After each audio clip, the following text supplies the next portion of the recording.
Hey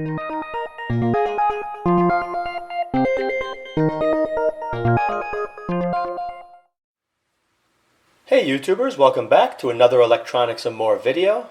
In this video I'm going to be showing you another very useful tip that can save you some money as well as protect your property. Now if you're new to my channel, I do have a video playlist which is strictly useful tips. All kinds of great tips to save you money, so make sure you check it out. You can go over here, circle with the I, anytime during the video, preferably at the end.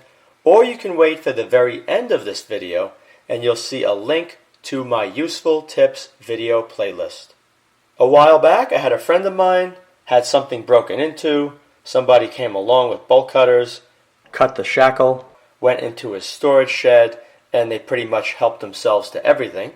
After that happened, he was going to go out and purchase a shrouded padlock, a very expensive one, like you see right over here. These padlocks could cost $100 or more.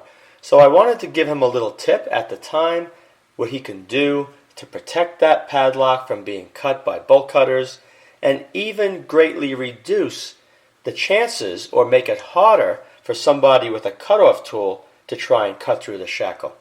So I showed him a little tip that I used years ago, which is very simple, and it only cost a few extra bucks. But the most important thing, you want to make sure you purchase, it doesn't have to be an expensive padlock, but one with a nice thick shackle, one that has steel locking balls inside the padlock, and you also want to have pick-resistant pin tumblers, so it's very difficult for a person to try picking that padlock. Once you have a padlock with the steel locking balls and pick-resistant pin tumblers, then all you have to do is very simple.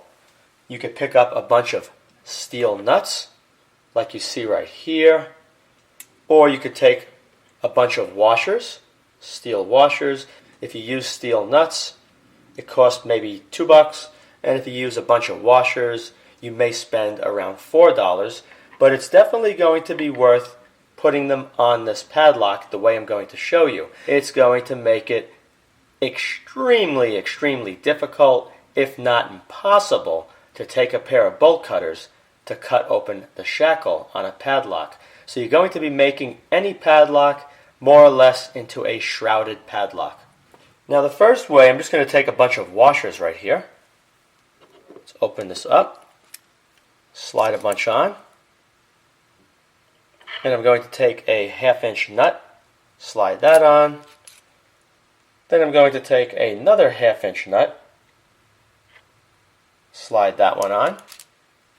Alright, and then I'm going to take the other washers and place them over there, and I can close it for a second. Alright, so that's locked. Take your time, make sure the nuts fit just right. You could use slightly larger, a little bit of play is not going to hurt.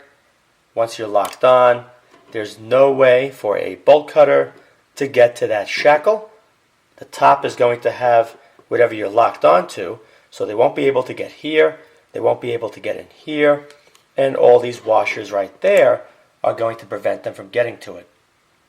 The good thing about this, if you do a really good job laying out the washers and the nuts, even if somebody has a cutoff tool and it's not an extremely thin blade, if they use a thicker one, what's going to happen when they try and make contact, the washers will spin, the nut will start spinning. So this is also going to protect you to some degree against using a cutoff wheel. It all depends on how well you protect the shackle. Now let me show you only using nuts. Okay, this is what it looks like with nuts only on it. And you can see you have a lot more room here in the middle to connect onto something. And this whole side here is kind of screwed up. You're not going to get a bolt cutter in there. And the same goes for this side. If you'd like to go higher up, like this, to protect more of the shackle, then all you have to do is add some washers underneath.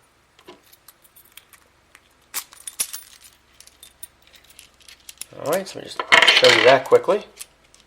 As you can see, you got this here, this all there, same on that side, and then you'd have your whatever you're connected to right here in the middle, and this whole area is kind of protected. And you're not going to get your bolt cutter here because it's going to be very limited space on that curve. If you'd like, you can also use jam nuts. They look just like these. The only exception is that they're a little thinner from top to bottom. And the advantage to that is that you're going to have less space on the curve between the nuts as it curves around. I hope you enjoyed this quick tip. If you did, be sure to rate thumbs up, subscribe, and post links to this video on other websites and blogs. Also be sure to check out my video playlist as well. Thank you very much for watching.